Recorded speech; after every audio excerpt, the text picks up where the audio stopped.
Estamos no Centro Sociocultural Maruxa e Coralia, o recente Centro Sociocultural da cidade histórica. Aquí celebramos a exposición Compostela e a auga, dos traballos dos alumnos de Mareiras Espazo de Arte. Entramos. Estos son eles, os protagonistas. Levan o último ano e medio traballando neste proxecto no que estamos reflexionando sobre o papel da auga na nosa cidade.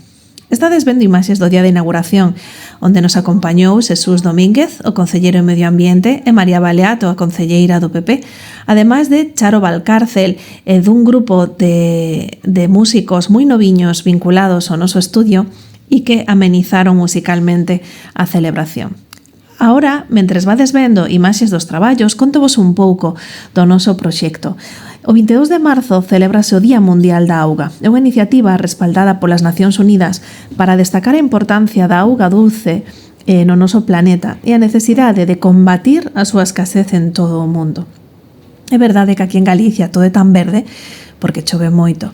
E quizás por eso a miúdo non valoramos ese ben tan importante e do que carece unha parte tan importante da sociedade mundial. Por outra banda, pode a arte colaborar na divulgación da importancia da auga? Dende logo, a arte é unha poderosísima ferramenta de expresión que permite aos individuos e comunidades comunicar ideas, emocións e perspectivas dunha maneira creativa e significativa.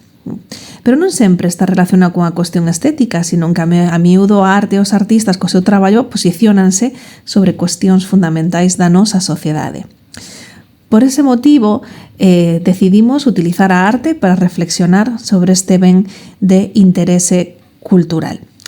Esta mostra estará aberta ao público ata o 27 de marzo e son máis de 37 pezas realizadas con diferentes técnicas, dende o óleo a acuarela, destacando así o talento e a creatividade de persoas de diferentes idades da nosa cidade unidas por un interés común, a arte. E que neste caso se conectan alrededor dun eixo común, como é a relación coa nosa cidade, con Compostela, da que a miúdo se di que a auga é arte. Deste xeito, o relato constrúese a través dos ríos tan presentes na nosa cidade, lavadoiros, fontes, os soportales que nos resgardan da chuvia e tamén, por exemplo, o rastro das súas gotas ou as tradicionais gárgolas compostelanas, así como unha variada representación dos diferentes usos que lle damos á auga, tendo en conta tamén as distintas formas nas que este recurso está presente nas nosas vidas. Para os que non estades en Compostela, igual moitos destes rincóns non os coñecedes, pero moitos dos alumnos elixeron lugares realmente moi significativos da nosa cidade. Toda esta exposición enmarcase nas actividades conmemorativas do Día Mundial da Auga, que se celebra, como dicía ao principio, o 22 de marzo. Pero o del día 17 celebraremos unha actividade divulgativa especial que realizará Arenaria Coordinación, enfocándose na concienciación sobre o uso responsable da auga.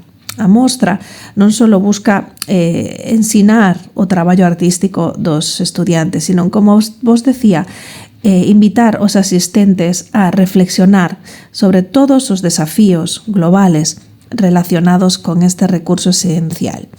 Calquer xeito, se te interesa saber máis sobre arte, se queres saber como os artistas traballaron ou incluíron este elemento nos seus traballos, podes seguir o noso blog en mareiras.com, onde vas a topar diversas entradas nas que facemos un percorrido pola auga ao longo da historia da arte.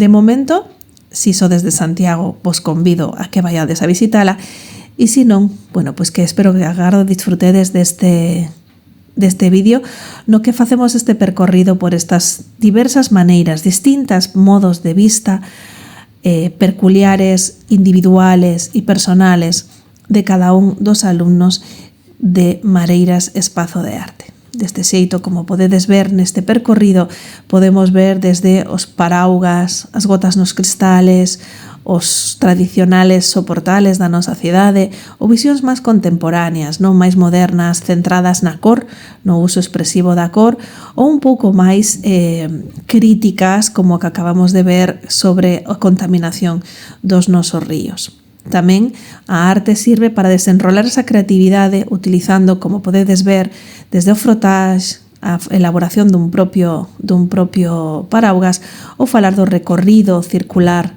da auga de diferentes xeitos e perspectivas.